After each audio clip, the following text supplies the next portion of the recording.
Alessandro Savelli, well, actually, I will probably jump everything around and do something more fast and actual. We had, with Building Bridges, few exhibitions with Alessandro here. Alessandro has a very long history and a big production in Italy. He's been very productive and actually, as they say, is the president of the academy at this point. But it was an honor for us to have him with an exhibition and with traveling exhibition, part of Building Bridges. And it was such a powerful experience to be working with masters and painters that are very, in another form, academic, you know, and they have like this virtue and this ability to teach and to be showing also with our emerging artists. It was just a powerful experience for us. So I think more than anything, I will let the art critic explain Savelli's work. And after, I would love to hear his voice just saying something about the feeling, more than probably about the technique or anything, just the feeling of what is the motor of to start each work. Sì, no, sì. Yes. Appunto, vi ho detto prima dell'importanza dei premi, ma anche per fare una brevissima storia dell'arte recente italiana. So yes, these prizes are important, but just to make a brief history of the recent art in Italy. Dopo la Seconda Guerra Mondiale, fino agli anni 60. After World War II, all the way into the 60s. In Italia, la pittura italiana. In Italy, Italian paintings. È stata determinata, formata essenzialmente da due correnti. So Italian art, sorry, not paintings, Italian art has been determined and defined by two specific currents. Una molto figurativa. One inspiration is more based on figures, figurative or narrative. E l'altra astratta. And the other is more abstract. Che si trasforma poi negli anni 70 in una tipo di arte che viene chiamata arte informale. That transforms and evolves all the way up to the informal art of the 70s. Che è un movimento internazionale. An international movement. E con la pittura di Savelli, poi ovviamente in modo differente per ciascuno, individuale.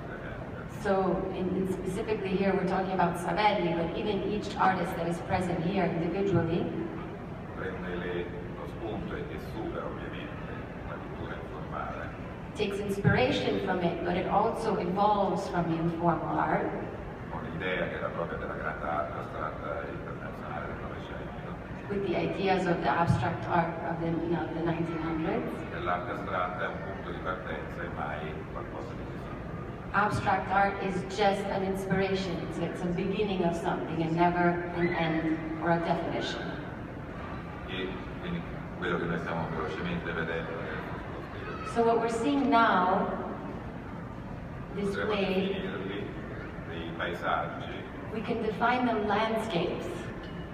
Concettualmente e materialmente. They're conceptual. Che prendono le mosse per l'appunto da questa stagione importante dell'arte europea e anche americana. Inspired especially by this part of the art that we're talking about, the informal art. E che quindi trasforma anche Savelli ragiona e opera per serie come Borsari. Yes, so he divides them in series, just like Bozzati does. E quindi magari gli chiederei cosa intende appunto per paesaggio, se la sua pittura corrisponde generalmente a questa pratica del paesaggio.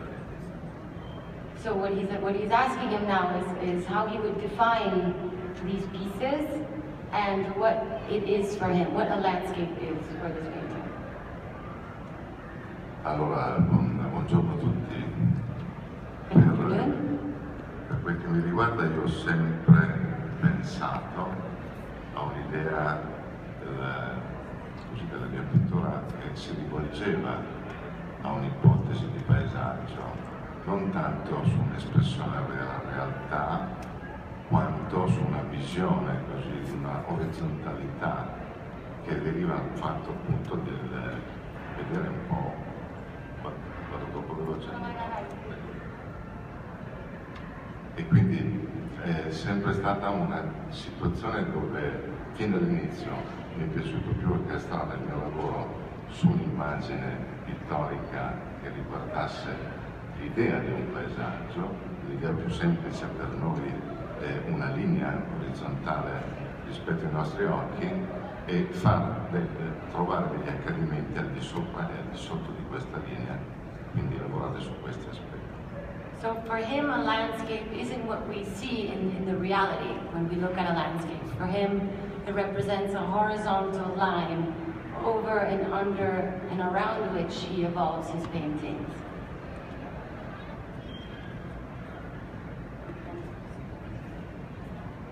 Gli americani sono l'inglese più scientifico. Niente, adesso state tutto sommato vedendo una parte del mio lavoro, sono forse 10 anni, ci sono degli... So here are some of his pieces from the last 10 years. Ci sono appunto, lavoro un po' per serie tematiche. So there are themes, every series has a theme. Questi per esempio sono dei lavori. These works specifically sull'idea dell'autunno. Are about the idea of fall, the season fall.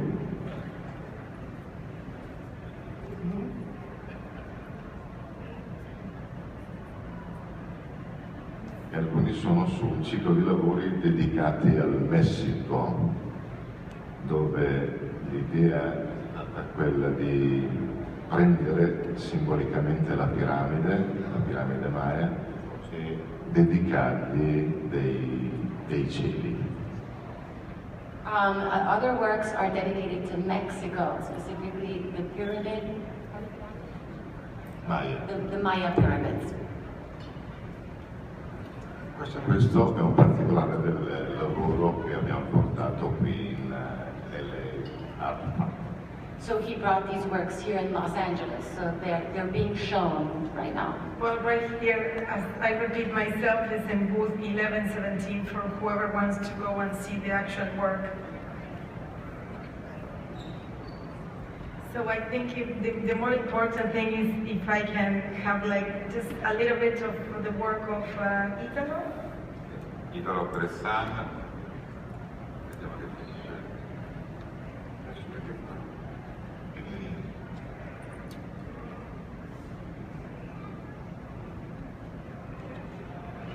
Actually, it's very interesting maybe to ask to Giovanni Giovane why Italo Bressan, Savelli and Franco Marocco, these 3 artists that we have for like these 3 years together, doing show together. And the question is to Giovanni, ask these 3 artists with the same age, the same approach of the painting, how Giovanni can, why decide, these 3 more than Concetto Pizzato, because it's very different. Yes, very different, probably from another generation. Another generation, exactly. It's a very interesting question. And 3 outsiders of the Casa Avanguardia too, we can say. Probably ask what was the common denominator for, for you to put together. Hanno scelto loro 4, io sono solo il giurato dell'ultimo. Però como critico, as a critic, what do you think that is the line, between these 3 artists, even with as a critic? So bene che appunto l'arte italiana, quella che viene definita l'identità dell'arte italiana non è molto conosciuta, specialmente qui negli Stati Uniti. He believes that the identity of Italian art isn't very well known here in the United States. Ma per i ragazzi sono il risultato di un ritorno alla pittura che in Italia si è chiamato danza avanguardia e come fenomeno mondiale nell'espressionismo con artisti come Giuliano Schnabel. So the common denominator maybe of these three winners is that they are part of the neo-expressionism, or also called trans-avant-garde movements. La loro generazione è quella successiva, che si artisti della transavanguardia, che non ha seguito il modello per l'appunto della transavanguardia. So the new generation, the artists that came after these painters, they haven't really followed this trans-avant-garde movement. Ma ognuno di loro singolarmente, quindi non come movimento. Each one as an independent movement, so he's trying to define them and separate them. Ha riflettuto sulle possibilità della pittura, Reflected on the possibility of art, senza allegarci, come fanno molti artisti contemporanei, anche in senso critico teorico. without defining, without giving it a critical or a theoretical meaning. E quindi nei quadri che state vedendo, che sono adesso di Italo Bressan, So in these paintings by Italo Bressan, velocemente potremmo chiamarla come una riflessione sul colore, we could call them a reflection on color. ma è dove il colore che mano a mano nelle varie opere diventa sempre più rarefatto, Where color becomes more and more abstract as we keep going. è il segno della ricerca che cerca sempre la possibilità, come dicevo all'inizio, il punto continuamente di partenza dell'arte astratta. It's a sign or a symbol of art that is constantly investigating. And like he said earlier, abstract art is never a point of arrival, but a beginning. Italo, do you want to add anything? Sì, allora, una cosa che volevo aggiungere alle cose che ha già detto Giovanni There is one thing that I do want to add to what Giovanni was saying. è questa, che abbiamo avuto in Italia all'inizio del Novecento questo movimento futurista che è stato molto, non solo importante in Italia, ma è stato uno dei movimenti che poi si è collocato a livello internazionale. Ebbene, io credo che In Italy, in the beginning of the 20th century, futurism was definitely the movement, a very important movement. Credo quindi che la nostra pittura, io parlo per me, ma credo che possa parlare anche per i miei amici, è sicuramente legata a questa tradizione. Our art is very, very linked to this movement, futurism. In sostanza qual è la rivoluzione che provocò il futurismo? Fu proprio una rivoluzione dell'immagine, chiaramente tra forma e colore. Futurism, what defines futurism is this revolution between images and color. E quindi io credo che mi sento molto legato a questa cosa. Naturalmente da questa storia è passato molto tempo e noi viviamo nel nostro tempo e viviamo la nostra temporalità, e quindi è evidente che il nostro lavoro è fortemente legato a un tempo esistenziale. Our work is importantly linked to this sort of existential state that defines futurism. E un'altra cosa che vorrei aggiungere velocissimamente è che comunque una pittura cosiddetta astratta ha come presupposto un partire da dentro, da un'osservazione dentro di noi, e non è solo un'osservazione al di fuori di noi. What abstract painting is, it's something that comes from inside. It's something very personal and subjective. Grazie. Thank you so much, Italo. Thank you. Well, thank you.